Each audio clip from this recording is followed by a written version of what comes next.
وَإِن يَمْسَسْكَ اللَّهُ بِضُرٍّ، خدا تعالی تمہارے اوپر بیماری کی شکل میں یا تنگ دستی کی شکل میں کوئی مصیبت بھیجے، کوئی ضرر بھیجے، فَلَا كَاشِفَ لَهُ إِلَّا هُوَ، تو اس کو اللہ کے سوا کوئی دور کرنے والا نہیں۔ وَإِن يَمْسَسْكَ بِخَيْرٍ، اور اگر اللہ پاک تمہیں خیر دے، یعنی صحت دے، تندرستی دے، کوئی اللہ تعالیٰ تمہیں آسانی عطا فرمائے، فَهُوَ عَلَىٰ كُلِّ شَيْءٍ قَدِيرٌ، تو وہ ہر چیز پر قادر ہے۔ وَهُوَ الْقَاهِرُ فَوْقَ عِبَادِهِ، اور وہ اللہ تعالیٰ اپنے بندوں کے اوپر غالب ہے۔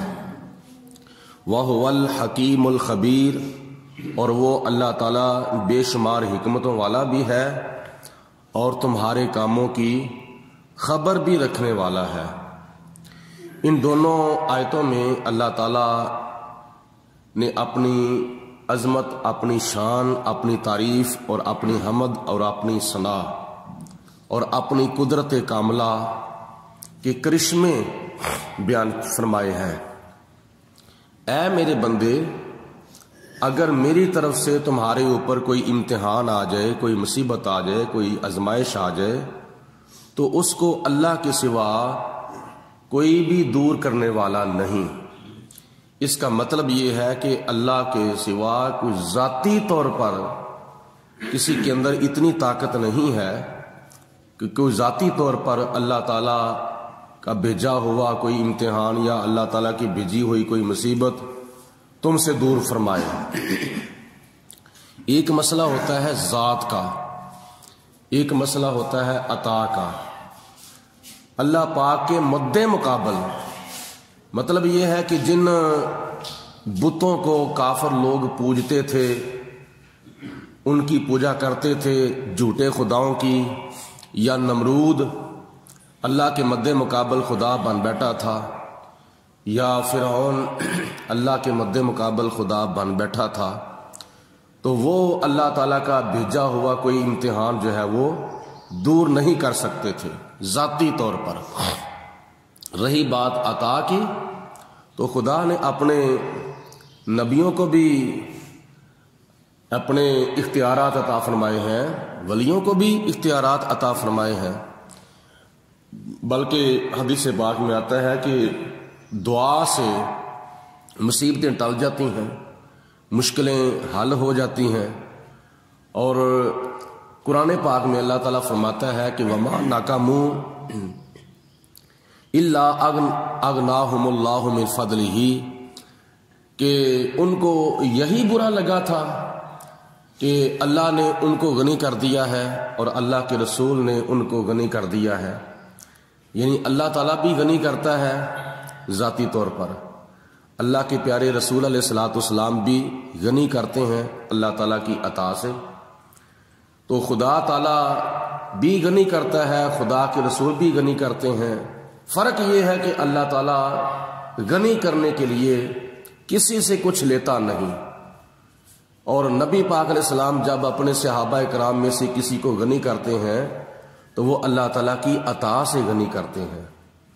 اسی طرح سورۃ مریم کے اندر اللہ تبارک و تعالیٰ نے ارشاد فرمایا ہے کہ اولاد اللہ تعالیٰ دیتا ہے، بچے بھی اللہ تعالیٰ دیتا ہے، بچیاں بھی اللہ تعالیٰ دیتا ہے، لیکن جب حضرت مریم رضی اللہ تعالیٰ عنہا کے پاس حضرت سیدنا جبریل علیہ الصلوۃ والسلام تشریف لائے، پردے کے اندر جب غسل کرنے کے لیے گئیں تو وہاں سر سے لے کر پاؤں تک ایک مکمل طور پر بشر کھڑا تھا۔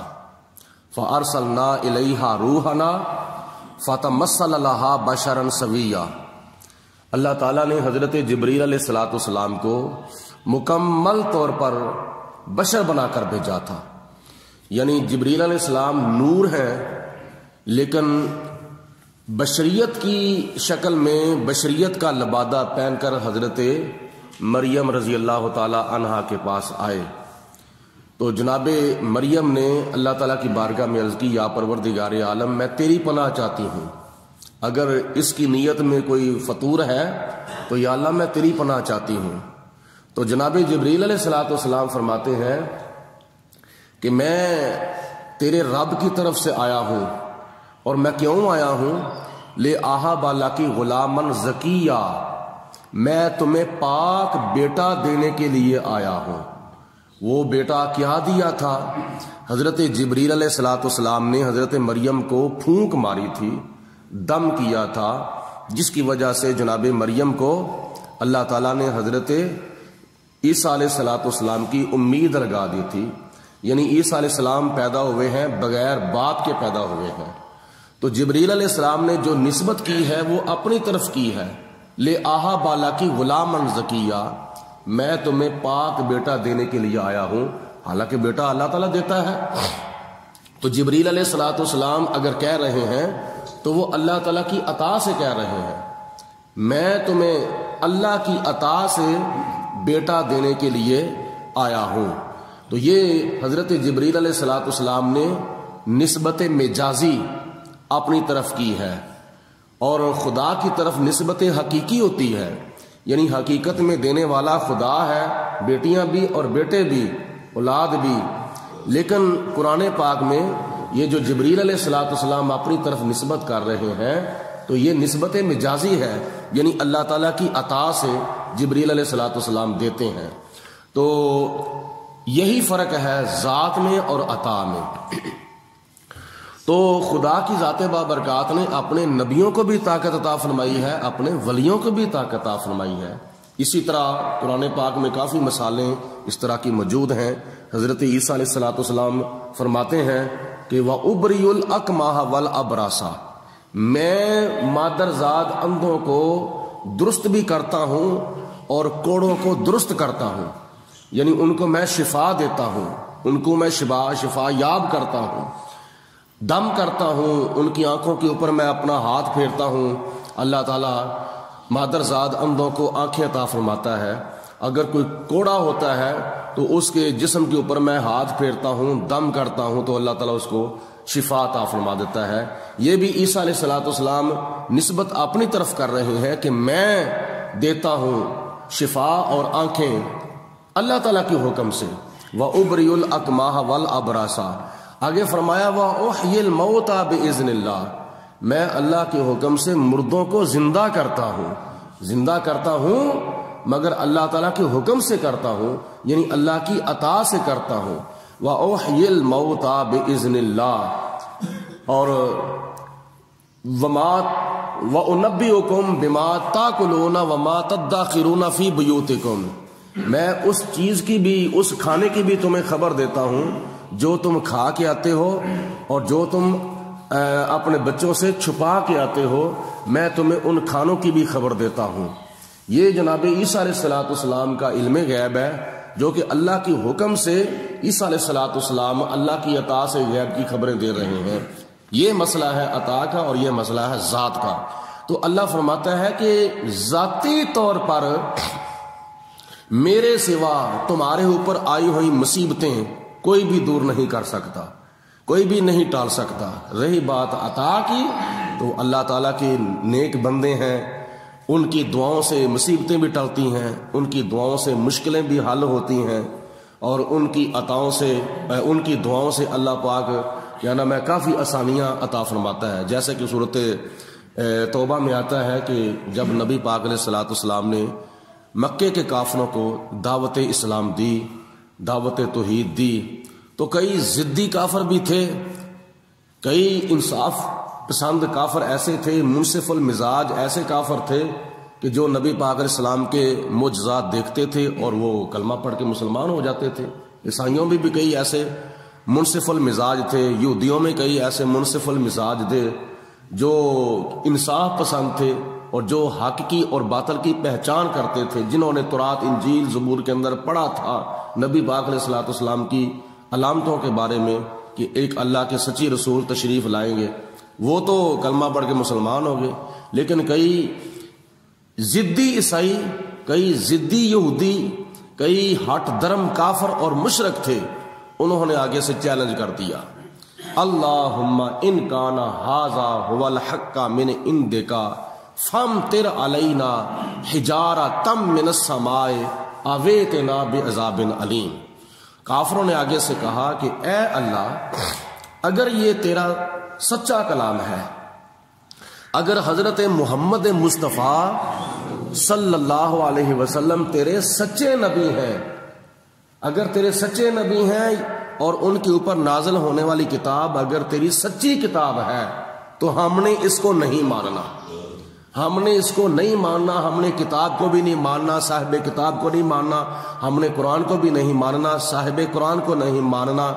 فامطر علینا حجارۃ من السماء، اگر تو ہمارے اوپر آسمان سے پتھروں کی بارش بھی نازل کر دے، ہم نے پھر بھی نہیں ماننا۔ اگر تو ہمارے اوپر پتھروں کی بارش بھی نازل کر دے گا ہم نے پھر بھی نہیں ماننا۔ اویتنا بعذاب علیم، یا تو ہمارے اوپر آسمان سے کوئی دردناک عذاب بھی نازل کر دے ہم نے پھر بھی نہیں ماننا۔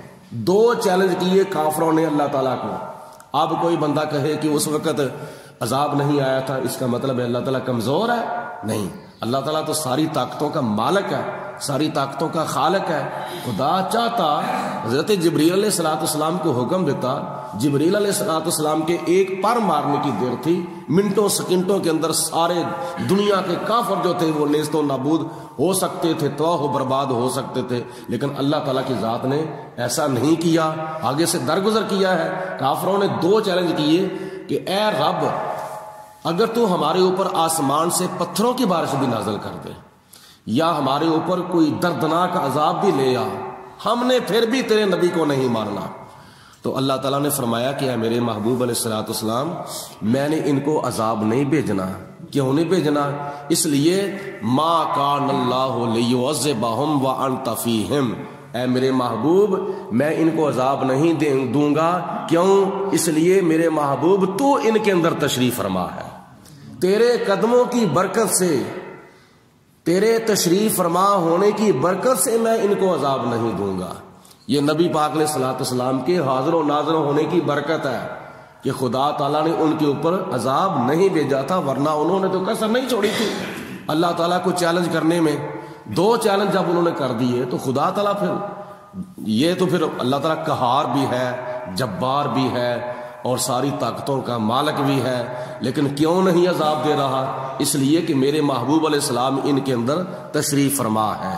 تو نبی پاک علیہ السلام کے قدم مبارک، آپ کا تشریف فرما ہونا، آپ کا جلوہ فروز ہونا، یہ یعنی عذاب کو نہ آنے کا ایک ذریعہ اور سبب ہے۔ آج بھی دیکھ لو ہمارے اندر کون سا گناہ نہیں پایا جاتا؟ جتنے گناہ پہلی امتوں کے اندر پائے جاتے تھے، اور ان کے گناہوں اور ان کی سرکشیوں اور ان کی ضدوں اور ان کی ہٹ دھرمیوں اور ان کی نافرمانیوں کی وجہ سے اللہ پاک جو ان کے اوپر عذاب بھیجتا تھا، قوم عاد پر، قوم سمود پر، قوم لوط پر، قوم ہود پر، قوم شعیب پر، وہ سارے کے سارے گناہ جو ہیں وہ ہمارے اندر نہیں پائے جاتے۔ اگر حضرت لوط علیہ السلام کی قوم کے اوپر عذاب آیا تھا جنسی تشدد کرنے کی وجہ سے، اور اس کے علاوہ یعنی خلاف فطرت عمل کرنے کی وجہ سے، تو کیا وہ ہمارے اندر گناہ نہیں پایا جاتا؟ پایا جاتا ہے، لیکن عذاب نہیں آ رہا۔ اور حضرت شعیب علیہ السلام کی قوم کام تولتی تھی اور کام ناپتی تھی، یعنی اپنے کسٹمرز کو، اپنے گاہکوں کو، دکاندار جو تھے وہ کام تول کے دیتے تھے اور کام ناپ کے دیتے تھے، تو جس کی وجہ سے اس قوم شعیب کے اوپر عذاب آ گیا تھا۔ تو کیا یہ گناہ ہمارے اندر نہیں پایا جاتا؟ کام تولا بھی جاتا ہے، کام ناپا بھی جاتا ہے، اور اپنے دکاندار اپنے گاہکوں کو یعنی ہاتھ کی صفائی بھی بڑی دکھاتے ہیں، کام بھی دیتے ہیں، لیکن اس کے باوجود عذاب نہیں آ رہا۔